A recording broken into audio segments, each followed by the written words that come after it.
You will not fall.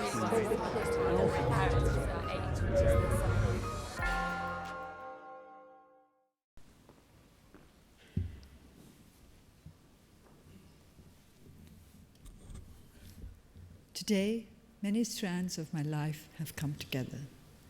The years that I spent as a student at St. Hugh's, the years I spent at Parktown as a wife and mother, the years I spent under house arrest when my university, the University of Oxford, stood up and spoke up for me.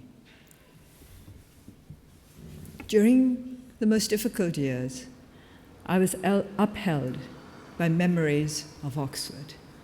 These were among the most important inner resources that helped me to cope with all the challenges I had to face.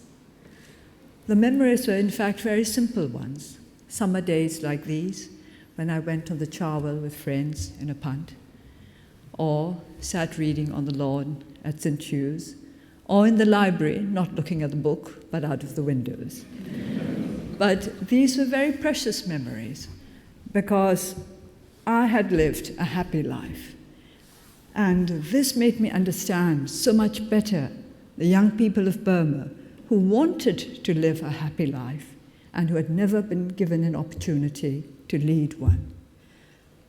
When I see Oxford now, when I see the students of Oxford now, when I met some of them at St. Hugh's yesterday, I saw myself again as a young student, carefree, happy, nice. We were nice. The students now are nice. They have been given a chance to be nice. It's a very simple word, but it's an important one. When you look at their faces, you don't see any hidden agenda there. They were so open as we were open, because we had been given a chance to be open. We were not afraid. There was no reason for us to be afraid, and this opened us to the world.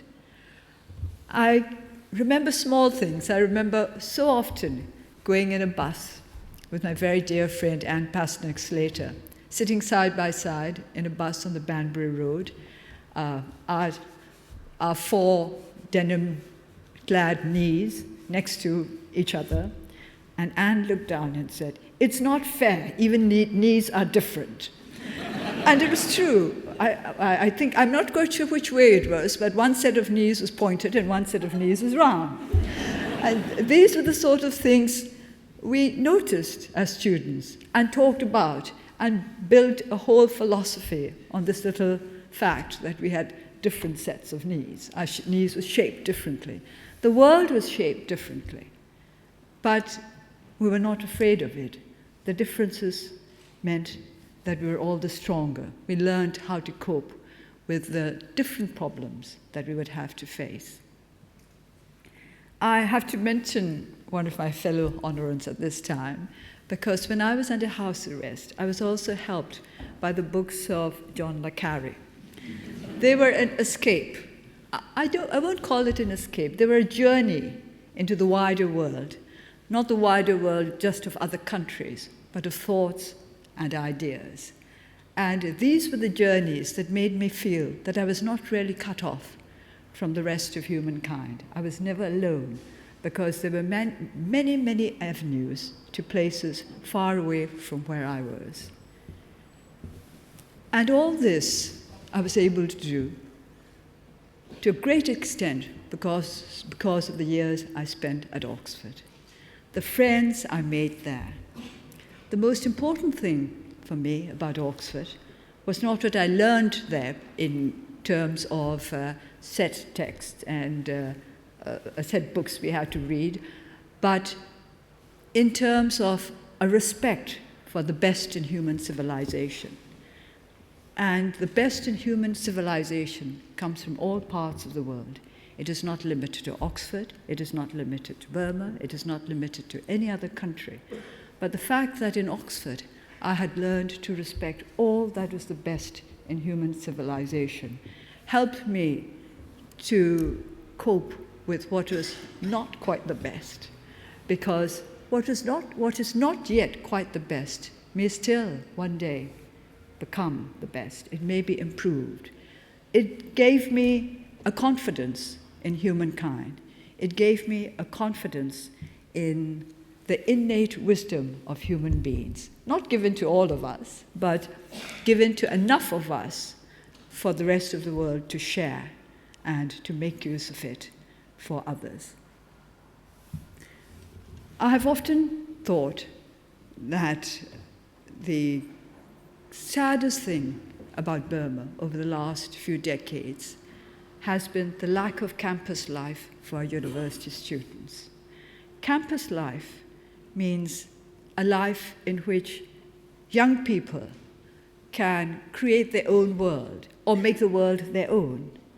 They have the freedom and the facilities to do so.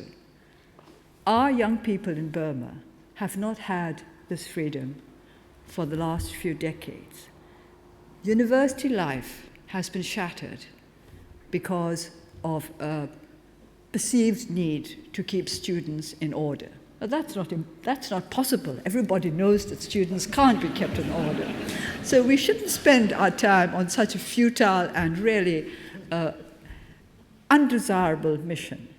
I would like to see university life restored to Burma in all its glory.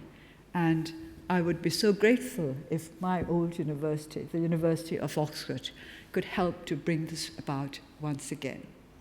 I would like our young people to know what it is to feel that the world belongs to them and they belong to the world, to be able to stand at the threshold of full adulthood in full confidence that they will be able to do their best for the world, and in the belief that the world also wants to do the best for them.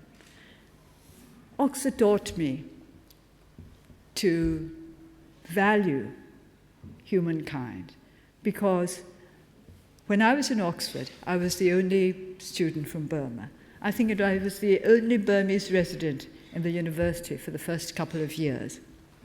And all my friends were non-Burmese, of course, the English students, but students from all over the world, from Ghana, from India, from Thailand, from Sri Lanka, from all over the world.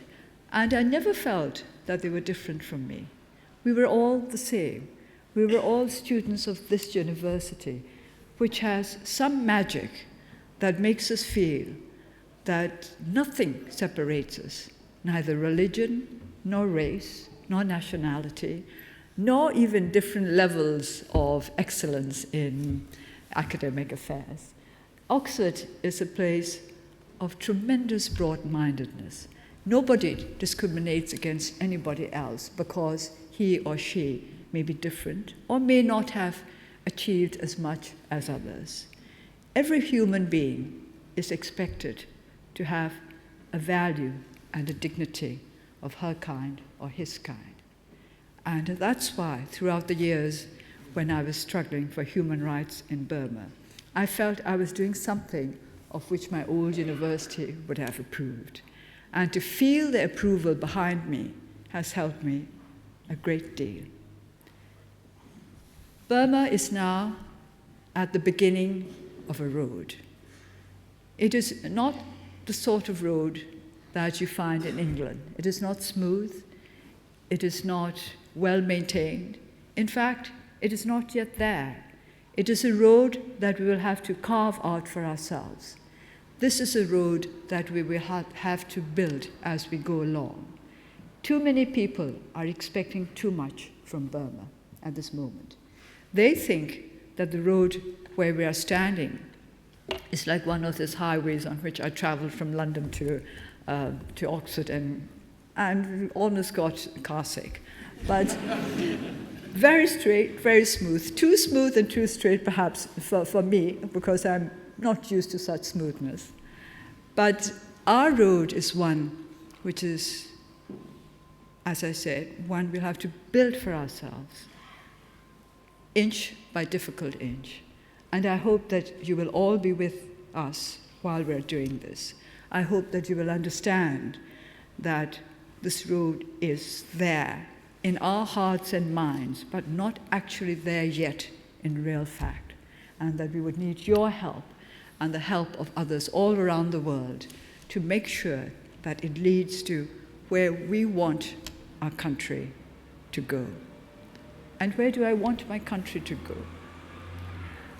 My first trip abroad in 24 years was not really this one to Europe, but to Thailand towards the end of May. And I stayed in a hotel called the Shangri-La. And I think every Oxonian, probably, or most every, knows that in The Lost Horizon, Shangri-La was described as something a little like Oxford. So, where do we want to go to? Where I want to go to, where I want our people to go to, is a place which will enable them to see for themselves how wide open the world can be, and how to find our own place in the world, which is also open enough and wide enough for everybody to be included. I would like a bit of Oxonian Shangri-La in Burma. This is what I would like to work towards. Very practical, because it's based on hard work and knowledge and modern research, and of course funding.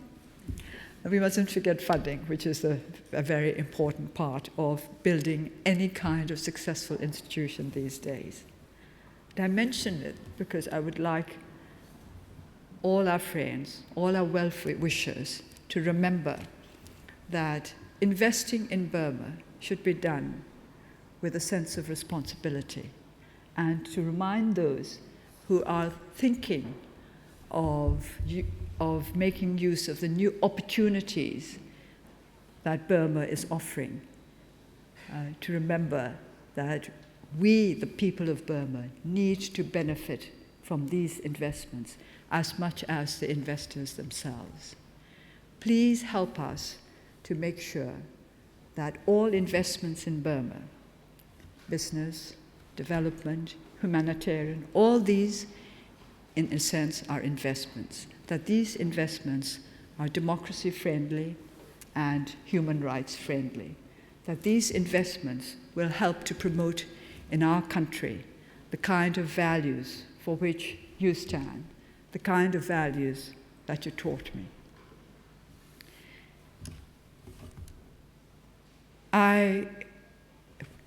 Today has been a very moving day for me.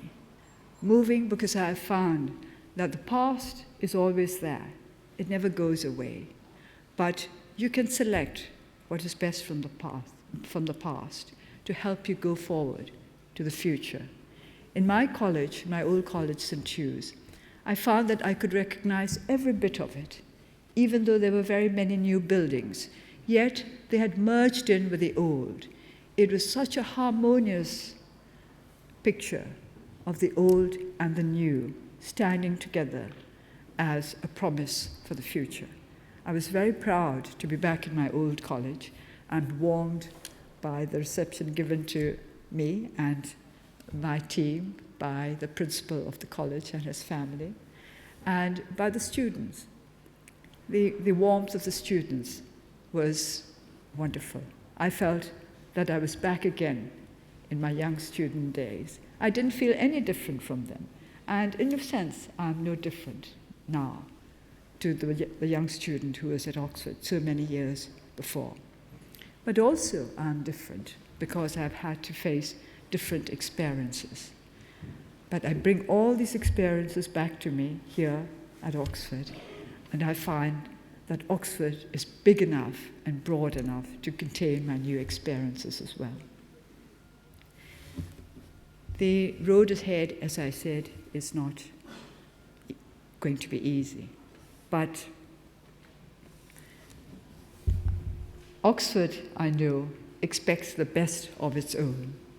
And today, because they have recognized me as its very own, I'm strengthened to go forward, to give of my very best in meeting the new challenges that lie ahead. Thank you all very much for staying.